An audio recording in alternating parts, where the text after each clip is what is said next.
यह एक्सरसाइज है हमारी ताकत बढ़ाने के लिए। हमें अपनी ताकत मेनली चाहिए होती है पैरों में, यानी कि थाई में, रीढ़ की हड्डी में और हाथों में, ताकि हम अपना काम सुचारू रूप से चला सकें। तो मैं यह एक्सरसाइज आपको एक एक करके बताऊंगा। मांसपेशियों में जैसे मैंने बताया, हमें थाई मसल को स्ट्रॉन्ग करना है ताकि हम चल फिर सकें, हमें दिक्कत ना आए, चाहे हम सीढ़ी चढ़ रहे हो या नॉर्मल चल रहे हो।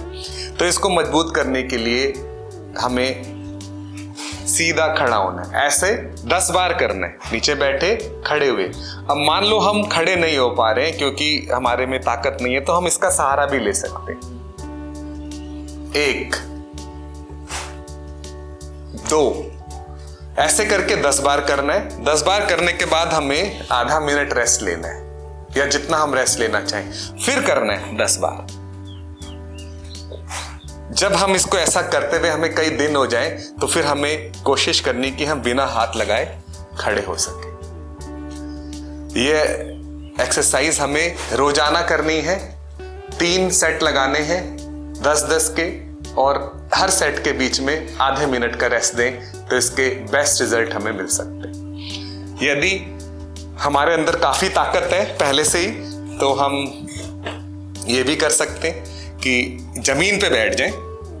ये एडवांस लेवल है, और बिना सहारे के या सहारे के खड़े हो। 1 तो इसमें भी हमें 10 सेट करने, 3 और उनके बीच में आधे मिनट का रेस्ट करना है। तो इससे हमारी थाई मसल मजबूत होगी, और थाई मसल अंत समय तक मजबूत रहना बहुत जरूरी है यदि हम चाहते हैं कि किसी पर निर्भर ना रहे। इसमें थाई मसल में स्टेमिना बढ़ाने के लिए हम दीवार का सहारा लेकर 1 2 3 4 ऐसे जितना ऊपर हो सके पैर को छाती तक लाना है, और ये 30 बार करना है हमें, 30 टाइम्स। ये हम अगर रोज करेंगे तो हमें थकान भी नहीं होगी। आप देखेंगे कि अन्य लोगों के कंपैरिजन में जो फिट हेल्दी लोग हैं, जिनको कोई बीमारी नहीं है, उनसे भी ज्यादा ताकत आप पा सकते हैं। दूसरे नंबर पे मैंने एक्सरसाइज बताई कि कमर को मजबूत करना है। देखिए, कमर को मजबूत करने की एक्सरसाइज बहुत, आप देखेंगे बहुत पेचीदा एक्सरसाइज बताई जाती है। मैं आपको वो एक्सरसाइज बताना चाह रहा हूँ जो बहुत सिंपल है, आप कर सकते हैं। उसके लिए आपको सीधा लेटना है, पैर को घुटने से मोड़ना है और हाथ जमीन पे रखने हैं, और कमर को सीधा उठा लेना है। अब आपका कंधा, पीठ और घुटने तीनों एक लाइन में रहने चाहिए। इसके भी हमारे को सिर्फ 3 बार करनी है रोज। इससे हमारी लोअर बैक मजबूत हो सकती है। इसका दूसरा एंगल ये है, पैर को घुटने से मोड़ा, हाथ सीधे जमीन पर, और कमर सीधी, कंधे, पीठ और घुटने तीनों सीधी एक लाइन में, और करीब करीब 1 मिनट तक हमको इसको रोक के रखना है। और ये एक्सरसाइज आप बिस्तर पे लेटे लेटे भी कर सकते हैं। अगर आप 1 मिनट तक नहीं कर पा रहे हैं तो शुरू में जितना कर सकते हैं उतना ही करिए, और कम से कम 3 बार इसे करना आवश्यक है। इससे हमारे पीठ के अंदर ताकत बढ़ेगी, और हम लोग को चलने के लिए रीढ़ की हड्डी सीधी होना बहुत जरूरी है। पीठ की मजबूत करने के लिए आपने सुना होगा प्लैंक। अगर कोई यंग है तो वो प्लैंक भी कर सकता है, बुजुर्ग भी कर सकते हैं, जितनी देर कर सकते हैं। वैसे तो इसको 30 सेकंड से 40 सेकंड बहुत है। प्लैंक के लिए हमें दोनों कोहनी सीधी रखनी है, और सीधा लेटने के बाद सीधा सर उठा के सामने देखें। आप जितनी देर कर सकते हैं, आप 10 सेकंड कर सकते हैं, 10 सेकंड करिए, फिर रेस्ट लीजिए आधे मिनट का, फिर करिए। यदि आप इसको 40 सेकंड तक कर पाए तो आपकी पूरी रीढ़ की जो स्ट्रेंथ है वो बहुत मजबूत हो जाएगी। 1 से 3 महीने के अंदर आप के अंदर इतनी ताकत आ जाएगी कि आपको लगेगा कि अब आपको आपकी लाइफ की क्वालिटी बहुत बढ़ गई है।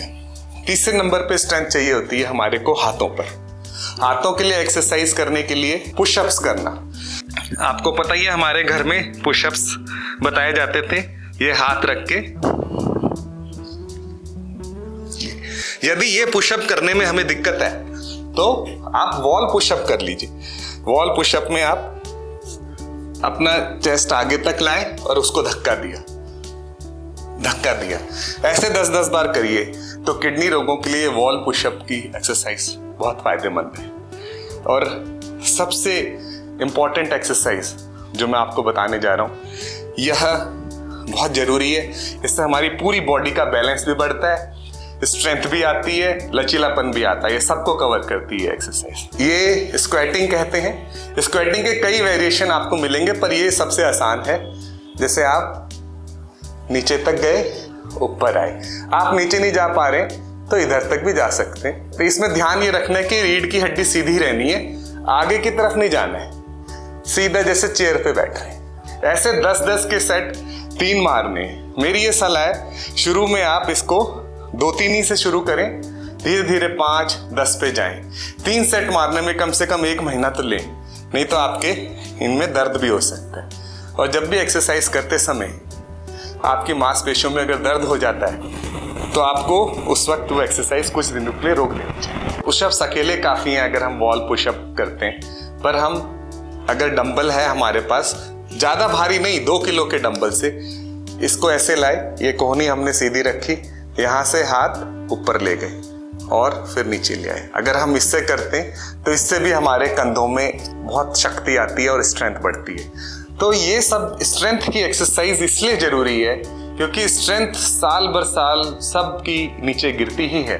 तो उसको बचाने के लिए एक ही तरीका है एक्सरसाइज करना। इससे मसल फाइबर में टियर होता है और ग्रोथ होती है। ग्रोथ एक्सरसाइज में 30 साल के बाद सिर्फ एक्सरसाइज से संभव है। एक बहुत महत्वपूर्ण बात और है कि एक्सरसाइज करते समय यदि हमारे को कहीं दर्द होता है या हमारे को कोई स्ट्रेन आ जाता है या सीने में दर्द या सांस फूलना होता है तो हमें एक्सरसाइज रोक देनी चाहिए। दर्द होने पर हमें कुछ दिन का रेस्ट लेना जरूरी है और सांस फूलने पे या सीने में दर्द होने में डॉक्टर की सलाह भी लेनी चाहिए। सांस फूलने का मतलब ये नहीं है कि थोड़ा सा चलते हैं और रोज जितनी हल्की फुल्की सांस फूली तेज चलने पर, वो नहीं। जो सांस फूलती है बीमारी से वो अचानक फूलती है और वो इतनी ज्यादा होती है कि हमें महसूस हो जाता है कि अब हमारे को कोई प्रॉब्लम हो गई है। अगर हम ऐसा महसूस करते हैं तो उसे नजरअंदाज ना करें और डॉक्टर से मिलें और एक्सरसाइज को रोक दें। सुरक्षित तरीके से एक्सरसाइज करना बहुत जरूरी है क्योंकि बिना एक्सरसाइज कर हमारी क्वालिटी ऑफ लाइफ बहुत खराब हो जाएगी। बीमारी तो किसी को भी हो सकती है, चाहे हार्ट की बीमारी हो, कितनी भी आप एक्सरसाइज करते हो, कितना भी अच्छा खाना खाते हो, बीमारी होना ना होना ये सब कुछ हमारे ऊपर निर्भर नहीं होता है। तो हमारे को इन चीज़ों का भी ध्यान रखना है। बीमारी का इलाज कराएं और एक्सरसाइज करें। ये दोनों चीज़ के द्वारा ही अगर हम स्वस्थ हैं तो भी एक्सरसाइज करें, अगर हमें बीमारी है तो बीमारी का इलाज कराएं और उसमें जो जो एक्सरसाइज कर सकते हैं वो एक्सरसाइज करके अपने जीवन की हाई क्वालिटी को मेंटेन रखें, आत्मनिर्भर रहें, किसी के ऊपर डिपेंडेंट ना रहें, अंत तक जीवन के हम खुशी खुशी तनाव रहित जी सकें। तो स्टैमिना बढ़ाने के लिए जो एक्सरसाइज होती है वो हम सब करते हैं, जैसे जॉगिंग करना या टहलने जाना। कम से कम आधा घंटा हम टहलें, या हम जो खेत में काम करते हैं उससे भी हमारा स्टैमिना बढ़ता है। इसके अलावा कुछ लोग अगर स्विमिंग के शौकीन है तो वो स्विमिंग भी कर सकते हैं या साइकिल भी चलाई जा सकती है। ये इस तरह से हम अपना स्टैमिना बढ़ा सकते हैं आधा घंटा एक्सरसाइज करके। और अधिक जानकारी मैं आपको अपने नेक्स्ट वीडियो में दूंगा और आप उसे अवश्य देखें और इसका लाभ उठाएं। धन्यवाद।